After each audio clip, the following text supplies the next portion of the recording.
아담이 인류의 조상?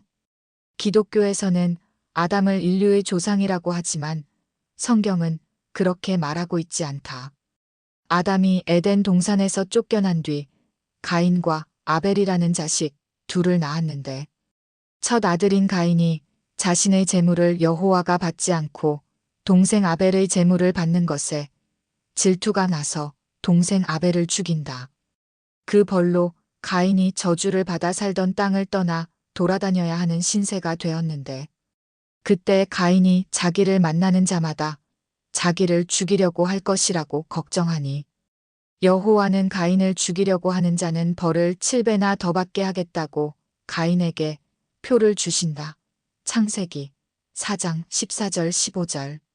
즉 아담이 처자들과 둘째 아들만을 낳았을 뿐인데 이들이 사는 밖의 땅에는 많은 사람들이 이미 존재했었다는 것이다. 그러므로 아담은 인류의 조상일 수 없다. 지난번에 말씀드린 대로 성경은 아담 때문에 인류가 죄인이 되었다고 하지 않는다.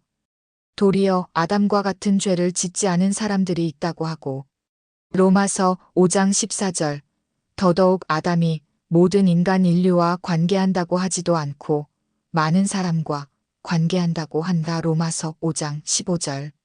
그럼에도 기독교에서 아담 때문에 모든 인간이 원죄를 가지고 태어난다고 가르치는 것은 아마도 로마서 5장 12절 때문인 것 같다. 로마서 5장 12절.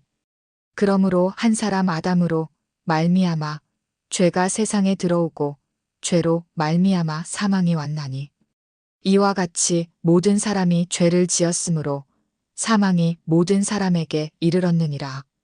그런데 위 말은 인간이 태어나면서부터 죄인이라고 하는 것이 아니다. 여기서의 모든 사람이란 인류를 말하는 것도 아니다. 여기서 모든 사람이란 바울과 바울 편지의 수신자들로 신과 소통할 수 있는 사람들을 말한다. 이들은 예수님과 같이 하나님의 아들들임을 알 수 있다. 로마서 8장 14절 19절. 하나님의 아들이란 하나님의 영으로 인도함을 받는 사람으로 로마서 8장 14절.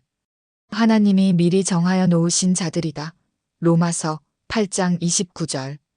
이들은 하나님의 부르심을 받아 예수님처럼 영화롭게 된 사람들이다. 로마서 8장 30절. 그러므로 위 로마서 5장 12절을 인류가 아담 때문에 원죄를 가지고 태어났다고 해석하는 것은 매우 큰 잘못이 아닐 수 없다. 게다가 이 구절에서의 사망이란 신과 소통할 수 있는 하나님의 아들들이 신과 소통할 수 있는 능력이 차단되는 사망을 말하는 것으로 신과 소통이 가능해야만 하는 자기들이 죄를 짓게 되어 신과의 소통이 차단되는 사망이 왔다고 하는 것이다. 실제 창세기 3장 3절 선악과는 먹지 말라. 먹으면 죽는다 하셨으나 선악과를 먹은 아담의 몸은 죽지 않았고 선과 악을 알게 되었다. 그러므로 로마서 5장 12절의 사망이란 바로 하나님과 소통하며 살 수 있는 상태가 차단되는 영의 사망을 말한다고 할 수 있다. 바로 이 영적 사망이 아담의 죄로 말미암아 세상에 들어왔기에 신과 소통해야 하는 자기들 모두가 영적 사망에 이르렀다는 것이다. 즉 신과 소통할 수 있는 자기들이 아담 때문에 신과 소통하는 능력이 죽어 원래는 하나님과 소통하며 하나님과 화평을 이루어야 하는데 그것을 이루지 못하는 죽은 상태가 되었다는 것이다. 신약 성경에서는 아담 때문에 모든 인간이 원죄를 가지고 태어났다고 하기는커녕 도리어 아담을 장차 오실 분 예수님의 모형이라 하였다. 로마서 5장 14절. 예수님과 아담을 차이는 두고 있지만 아담을 예수님과 같은 영적 인물로 묘사하지 아담을 원죄를 짓게 하는 인물로 말하지 않는다. 예수님은 영혼을 주시는 영혼을 살리는 A Life Giving Spirit, A Quickening Spirit 분이라고 하고 아담은 도리어 살아있는 영 A Living Being, A Living Soul이라 하였다. 고린도전서 15장 45절. 살아있는 영이란 즉 신과 소통이 가능한 영으로 아담처럼 바울과 바울 편지의 수신자들도 신과 소통이 가능한 영을 가진 사람들인데 아담으로 인하여 그 영이 죽어 있다가 예수님으로 인하여 영이 살아났다는 것이다. 고린도전서 15장 22절. 아담 안에서 모든 사람이 죽은 것 같이 그리스도 안에서 모든 사람이 삶을 얻으리라. 즉, 아담 때문에 죄가 세상에 들어와 바울과 편지의 수신자들과 같은 하나님의 아들들이 죄를 짓게 되어 신과 소통하지 못하는 영적 사망이 왔으나 예수님의 죽으심으로 성령, 즉 보혜사를 받게 되어 자기들 모두가 삶을 얻었다는 것이다. 또한 로마서 5장 12절의 모든 사람이 죄를 지었다고 하는 그때의 죄 역시 원죄를 말하는 것이 아니라 율법 때문에 짓게 되는 죄를 말하였다. 즉 신과의 소통을 해야 하는 자기들 모두가 스스로 선과 악을 판단하지 못하고 율법에만 매몰되어 율법이 시키는 어린 양을 죽여 제사 드리는 것에만 몰두하며 악을 악으로 보지 못하고 스스로 선을 실천하지 못하고 율법을 어겼다고 돌로 사람을 쳐 죽이는 행위를 도리어 옳다고 생각하며 율법의 종이 되어 맹종하며 오로지 제사 지내는 것에만 혈안이 되어 살고 있었기에 영적 사망이 왔고 그 사망의 원인이 율법 때문이라는 것이다. 로마서 5장 12절 바로 다음에 따라 나오는 구절들을 보면 더욱 명확해진다. 5장 13절 죄가 율법 있기 전에도 세상에 있었으나 율법이 없었을 때에는 죄를 죄로 여기지 아니하였느니라. 5장 14절 그러나 아담으로부터 모세까지 아담의 범죄와 같은 죄를 짓지 아니한 자들까지도 사망이 왕 노릇하였나니 아담은 오실 자의 모형이라. 5장 15절 그러나 이 은사는 그 범죄와 같지 아니하니 곧 한 사람의 범죄로 인하여 많은 사람이 죽었은즉 더욱 하나님의 은혜와 또한 한 사람 예수 그리스도의 은혜로 말미암은 선물은 많은 사람에게 넘쳤느니라. 5장 19절 한 사람이 순종하지 아니하므로 많은 사람이 죄인 된 것 같이 한 사람이 순종하심으로 많은 사람이 의인이 되리라. 5장 20절 율법이 들어온 것은 범죄를 더하게 하려 함이라. 그러나 죄가 더한 곳에 은혜가 더욱 넘쳤나니 6장 1절 그런즉 우리가 무슨 말을 하리요 은혜를 더하게 하려고 죄에 거하겠느냐. 6장 2절 그럴 수 없느니라. 죄에 대하여 죽은 우리가 어찌 그 가운데 더 살리요. 율법 때문에 죄를 짓게 되었는데 그 죄에 대해서 자기들은 죽었다. 예수님이 율법을 폐하셨기에 자기들은 이제 그 율법을 더 이상 신봉하지 않으니 자기들은 율법에 대하여 죽었다는 것이다. 그래서 이제 자기들은 더 이상 그 율법 안에 거하지 않는다. 즉, 이제는 죄에 거하지 않는다고 한 것이다. 바울은 고린도전서 15장 56절에도 다음과 같이 말한다. 사망이 쏘는 것은 죄요 죄의 권능은 율법이라. 고린도후서 3장 6절. 그가 또한 우리를 새 언약의 일꾼 되기에 만족하게 하셨으니 율법 조문으로 하지 아니하고 오직 영으로 함이니 율법 조문은 죽이는 것이요 영은 살리는 것이니라. 자기들을 신과의 소통이 되지 않게 한 영적 사망을 있게 한 그 죄의 권능이 율법이라는 것이다. 갈라디아서 2장 19절. 내가 율법으로 말미암아 율법에 대하여 죽었나니 이는 하나님에 대하여 살려 함이라.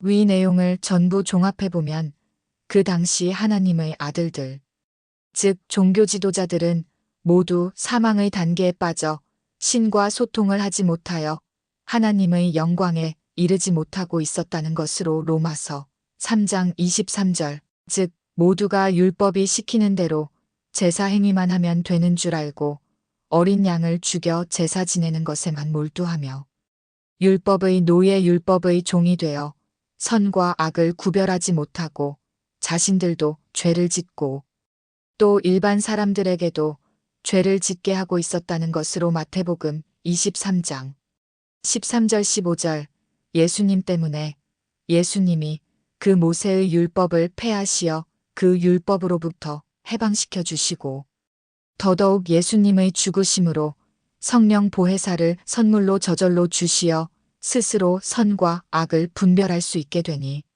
즉 의롭게 되니 이제부터는 자신들이 스스로 무엇을 잘못하고 살았는지 죄를 인식하게 되었다는 것이다. 그뿐만 아니라 성령을 받게 되니 하나님과 소통할 수 있게 되어 하나님과 화목하게 되었다는 것이다. 고린도후서 5장 18절, 골로새서 1장 22절, 로마서 5장 9절. 이제 우리가 그의 피로 말미암아 의롭다 하심을 받았으니 로마서 5장 10절.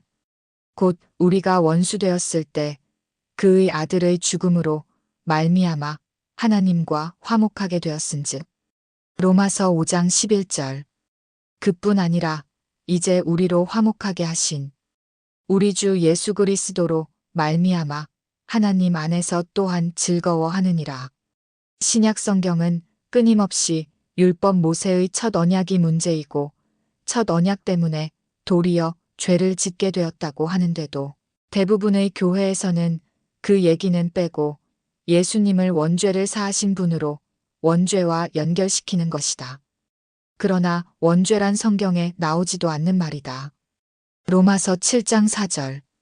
내 형제들아 너희도 그리스도의 몸으로 말미암아 율법에 대하여 죽임을 당하였으니 이는 다른 이 곧 죽은 자 가운데서 살아나신 이에게 가서 우리가 하나님을 위하여 열매를 맺게 하려 함이라.